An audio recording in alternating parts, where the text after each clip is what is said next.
اللہ اللہ اللہ۔ حضرت عمر کا بیٹا مصر گیا، وہاں سے کمائی کر کے لایا، تجارت کرنے گیا، لاکھوں کا مال۔ کون سا باپ ہے دنیا میں جس کا بیٹا باہر سے پیسے لے کے آئے تو ابا تفصیل پوچھے کہ بیٹا کہاں سے کمائے، کہاں سے لایا، کتنے ملے، کیوں آئے؟ کون سا باپ تفصیل پوچھتا ہے؟ ابا تو کہتا لا صحیح اور تعریفیں کرتا ہے، میرا بیٹا بڑی کمائی کرتا ہے۔ کبھی پوچھا ہے اس سے کہ ڈیوٹی صحیح دیتا ہے کہ نہیں؟ کبھی پوچھا ہے کہ تو ایمانداری کی روزی لاتا ہے کہ حرام کی کماتا ہے؟ یہ باپ کی ذمہ داری ہے، یہ اماں کی ذمہ داری ہے۔ پھر کہتا ہے بیماری کیسے آ گئی، پریشانی کیسے آ گئی؟ تو نے کبھی سوال کیا اپنی اولاد سے؟ حضرت عمر فاروق رضی اللہ تعالیٰ عنہ کا بیٹا مصر سے پیسے کما کے لایا تو جناب عمر نے بلایا، فرمایا بیٹے اتنی تو تیرے پاس راس ہی نہیں تھی، تھوڑے سے تو پیسے لے کے گیا تھا، اتنی کمائی کیسے ہو گئی؟ اتنے تو پیسے نہیں تھے صاحب، کہاں سے کمائی لائے؟ اس نے کہا ابا جی وہ جو میرے چچا ہے نا مصر کے گورنر، آپ کے دوست، انہوں نے میری مدد کی ہے۔ فرمایا جتنے لوگ گئے تھے سب کی ہے مدد اس نے؟ کہا نہیں صرف میری کی۔ فرمایا تیری کیوں کی؟ تیری کیوں کی؟ کہا حضور آپ کے دوست ہیں۔ فرمایا چپ کر، حضور انہوں نے مجھے اتنے پیسے دیے، میں نے کاروبار میں ڈالے تو نفع آیا تو میں ان کی رقم دے کے۔ فرمایا خاموش ہو جا، باقی جتنے لوگ گئے تھے سب کی مدد کی اس نے؟ کہا نہیں حضور صرف میری کی۔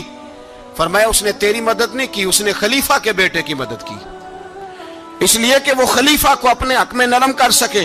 فرمایا آدھا مال تیرا ہے، آدھا مال غنیمت کا ہے، مال خزانہ کا ہے، مسلمانوں کا ہے، اس لیے کہ تو جو وہاں سے مال کما کے لایا ہے وہ اپنے باپ کے خلیفہ ہونے کی وجہ سے کما کے لایا ہے، لہذا رکھ ادھر۔ یہاں کہتے ہیں کدھر سے آیا، کیسے آیا، کون سا حساب دیں، کیا کریں؟ او بھائی حضرت عمر رضی اللہ تعالیٰ عنہ کا اپنی اولاد کے بارے میں یہ رنگ ہے۔ ایک جنگ سے نا خوشبو آئی، خوشبو بڑی مہنگی ہوتی تھی، عرب میں خوشبو آج بھی بڑی مہنگی ہے، وہ زیادہ استعمال کرتے ہیں۔ میری باتوں کی سمجھ آ رہی ہے میرے بھائیوں؟ بڑی مہنگی خوشبو تھی۔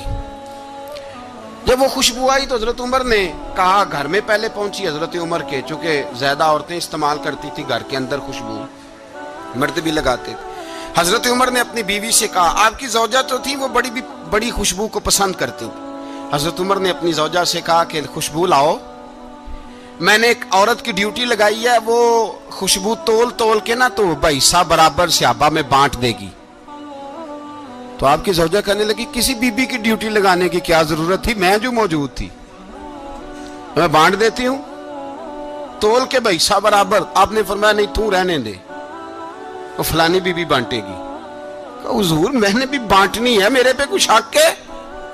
آپ نے فرمایا نہیں تو تفصیل نہ پوچھ، تو خوشبو دے دے، کوئی اور بانٹے گی۔ خاتون خانہ تھی نا، کہنے لگی نہیں مجھے بھی آج آپ کو بتانا ہی پڑے گا کہ کوئی جو بانٹ سکتی ہے تو میں کیوں نہیں بانٹ سکتی؟ زوجہ کہتی عمر نے بات کی تو میری چیخیں نکل گئی۔ حضرت عمر فرمانے لگے جب تو خوشبو بانٹے گی نا تیرے ہاتھوں کو بھی لگے گی، تیرے دوپٹوں کو بھی لگ جائے گی۔ اگر رب کریم نے مجھ سے سوال پوچھا کہ عمر خوشبو تو مسلمانوں کی تھی، تیری بیوی کے دوپٹے کو کیوں لگ گئی، تو میں اللہ کے حضور کیا جواب دوں گا؟ اگر اللہ نے یہ سوال کیا کہ تیری بیوی نے کیوں لگائی، وہ تو حصہ تھا مسلمانوں کا، تو نے تیری بیوی نے کیوں لگائی؟ تو فرمایا میں نہیں چاہتا کہ اللہ کے حضور مجھے اور تجھے باز پرس ہو، لہذا کسی اور کو بانٹنے دے۔ زوجہ روئی اور تڑپ کے کہنے لگی عمر مجھے لگتا ہے صبح قیامت بھی تیری بیوی ہونے کی وجہ سے اللہ مجھے جنت عطا فرما دے گا، تیری زوجہ ہونے کی برکت سے۔ بھائی یہ معیار رکھا، خدا کی قسم ایسا شخص تاریخ میں دوبارہ نہیں آیا۔ اتنا بڑا آدمی، اتنا بڑا شخص، اتنا بڑا آدمی، اور پھر رنگ یہ ہے کہ عمر 22 لاکھ مربع میل کا حکمران، 22 لاکھ، اور کھجور کے درخت کے نیچے مٹی کا ڈھیلا لے کے سو گئے ہیں، پرواہ کوئی نہیں، کوئی مسئلہ ہی نہیں۔ 2 غلام ساتھ بیٹھے تو ایک روٹی حضرت عمر نے گھر سے منگوائی، تھوڑا سا سرکہ، تو غلام کہنے لگے ہم نے بھی کھانی ہے۔ فرمایا کوئی حرج نہیں، روٹی کوئی پیٹ بھر کے کھانا ضروری تو نہیں، 3 حصوں میں بانٹ لیتے۔ ایک آدمی آیا ہوا تھا مصر کا رہنے والا ملنے کے لیے، اس نے پوچھا عمر کدھر ہے؟ تو کہا وہ ادھر جاؤ مسجد میں بیٹھے ہوں گے. اور واپس آیا تو کہنے لگا وہاں تو 3 غلام بیٹھے ہیں, ایک روٹی بانٹ بانٹ کے کھا رہے ہیں, لگتا ہے کئی دنوں سے روٹی نہیں ملی. کہا 3 غلام تو کوئی نہیں, وہاں 2 ہی تھے, تیسرے تو امیر المومنین تھے. اس نے کہا نہیں نہیں 3 غلام ہیں, کپڑے بھی ایک طرح کے پہنے ہوئے, بلکہ 2 کے تو پھر صحیح ہیں, تیسرے کے تو زیادہ ماڑے ہیں. کپڑے بھی ایک طرح کے, کھانا پینا بھی ایک طرح کا, اور ان کا نشست برخاست بھی ایک طرح کی ہے, لہذا کوئی فرق نہیں. حضرت ابو ہریرہ کہتے ہیں میں لے کے آیا, اور جناب عمر کو جب میں نے کچی زمین میں تامت سمیٹ بیٹھے دیکھا تو میں رو پڑا. میں نے اس مصر سے آنے والے کو کہا تو اس کے جلوے دیکھ, اگر اس کی ذات میں اتنا حسن ہے تو محمد عربی کا مقام کیا ہوگا. یہ مقام غور ہے, مقام غور. 10 محرم کو لوگ دیگے پکائیں گے نا, نہیں پکانی ہے؟ کوئی بول دے نہیں, ہاں نہ نہیں کر دے. پروگرام بدلیا تو نہیں دی عید کی کہ وہی کام شروع ہویا ہے لاسٹ ٹائٹ ہونے والا. کیوں جی, پکنی ہے نا دیکھیں 10 محرم کو انشاءاللہ تعالی. ہم بھی پکائیں گے انشاءاللہ, یہاں بھی پروگرام ہوگا. تو 10 محرم کو جو دیگ پکنی ہے تو ایسا نہیں ہو سکتا کہ 1 محرم کو حضرت عمر کے نام کی بھی کوئی پک جائے. اگر امام حسن حسین کے نام کی دیگیں پکیں تو جو امام حسن حسین سے پیار کرنے والے ہیں, جو امام حسن حسین سے, ہم لوگوں نے بھی عجیب رٹا اپنایا ہے نا. ہم لوگ بات کا ایک پہلو دیکھتے ہیں, دوسرا نہیں دیکھتے. حضرت امام حسن اور حسین کو بھی نبی پاک نے شہید کہا, اور جناب عمر کو بھی رسول اللہ نے خود شہید فرمایا. فرمایا شہید ہے, خود فرمایا اپنی زبان سے کہ یہ شہید ہے, خود میرا عمر شہید ہے. تو ان کے نام کی دیگ نہیں پکنی چاہیے, اس طرف نہیں ہماری توجہ ہونی چاہیے. اور اہل بیت نبو, یہ بات میں پہلے بھی کرتا ہوں, آج پھر کرنا ضروری سمجھتا ہوں. اہل بیت کا پیار سن لو کان کھول کے. اہل بیت کا پیار اگر ہمیں کسی نے سکھایا ہے تو سیدنا عمر فاروق نے سکھایا ہے. اہل بیت نبوت کی محبت اگر کسی نے سکھائی ہے تو کس نے سکھائی ہے؟ بول کے بتائیے. حضرت عمر نے. اہل بیت کا پیار ہمیں حضرت عمر نے بول کر کے سکھایا ہے. بھائی یاد رکھیں, کسی کی طاقت نہیں تھی دم مارنے کی حضرت عمر کے سامنے, طاقت ہی نہیں تھی. کیسر و کسرا کانپ جاتے تھے, جرت ہی نہیں کرتے تھے حضرت. اور ہمارے تو تعلقات بڑے ہیں نا غیروں سے. حضرت ابو موسیٰ اشعری رضی اللہ تعالیٰ عنہ فرماتے ہیں میرا منشی سائی تھا, وہ کاتب کہتے تھے وہ لوگ, میرا حساب کتاب عیسائی تھا. تو فرماتے ہیں ایک دن میں نے وہ سارا حساب کتاب لین دین کے حضرت عمر کو دکھائے تو فرمانے لگے جس نے لکھے ہیں اس کو بلاؤ. کہنے لگے حضور مسجد نہیں آ سکتا. کیوں نہیں آ سکتا؟ کہنے لگے وہ عیسائی ہے. کہتے ہیں حضرت عمر جلال میں آ گئے. آپ فرمانے لگے جنہیں رب دور کرتا ہے تم کیوں قریب کرتے ہو؟ جنہیں اللہ دور کرتا ہے. فرمایا تم غیروں کو اگر عہدے دو گے تو اپنوں کا کیا بنے گا؟ اگر تم غیروں کو عہدے دو گے تو اپنوں کا. یہ سوچ ہے جو آج برما کے مسلمانوں کے لیے بھی ضروری ہے. کہا اگر تم غیروں کو عہدے دو گے تو اپنوں کا. ہم نے غیروں کو عہدے دیے تو دیکھا نا اپنے کس طرح کاٹے جا رہے ہیں. غیروں کو جو عہدے دے دیے یارانے سارے غیروں سے. روز دعویٰ ہوتا ہے چین ہمارا سجن ہے, چین ہمارا دوست ہے. او بھائی دوست ہے تو اس سے کہو نا کہ برما تو تمہاری ایک چھوٹی سی ریاست ہے, چین کے بغیر تو وہ سانس بھی نہیں لے سکتا. اس کو کہو نا اس حکومت پہ دباؤ ڈالے. لیکن ہم لوگوں نے غیروں کو عہدے دیے تو اپنے پس گئے. حضرت عمر کہتے تھے ذمی کا ہم ادب کریں گے. ذمی کافر کا ہم, ایسا کافر جو مسلمان ریاست کو قبول کرے, بدامنی نہ پھیلائے. ایک آدمی کو آپ نے دیکھا آنکھوں سے نابینا ہے اور بھیک مانگ رہا ہے. تو حضرت عمر کو نظر آ گیا. فرمایا کون ہو؟ اس نے کہا میں یہودی ہوں. فرمایا بھیک کیوں مانگتے ہو؟ کہا جب تک تندرست تھا مسلمانوں کو جزیہ دیتا تھا, بوڑھا ہو گیا ہوں کیا کروں. حضرت عمر نے گھوڑے کی پشت پہ بٹھایا, کافر کو گھوڑے کی پشت پہ بٹھایا اور بٹھا کے مدینے لائے. حضرت علی شیر خدا وزیر خزانہ تھے. فرمایا علی اس کا وظیفہ جاری کرو. کہا یہ کون ہے؟ فرمایا یہ یہودی ہے لیکن یہ ہمیں جزیہ دیتا رہا, بوڑھا ہو گیا بیچارہ, بھیک مانگنے پہ مجبور ہے, ہماری حکومت کے اندر رہتا ہے, اس کا پورا وظیفہ جتنا خرچہ اتنا وظیفہ لگاؤ. حضرت علی کہتے ہیں میں وظیفہ لگا رہا تھا اور وہ میرے نبی کا کلمہ پڑھ رہا تھا, وہ رسول اللہ کا کلمہ پڑھ رہا تھا. یہ مزاج, یہ نہیں کہ کافر. حضرت عمر نے گورنروں کو خط لکھے تھے کہ زبردستی کسی کو مسلمان نہیں کرنا, جہاں ان کی عبادت گاہیں بنی ہو گرانی نہیں, کوئی مندر کوئی گرجا ضائع نہیں کرنا.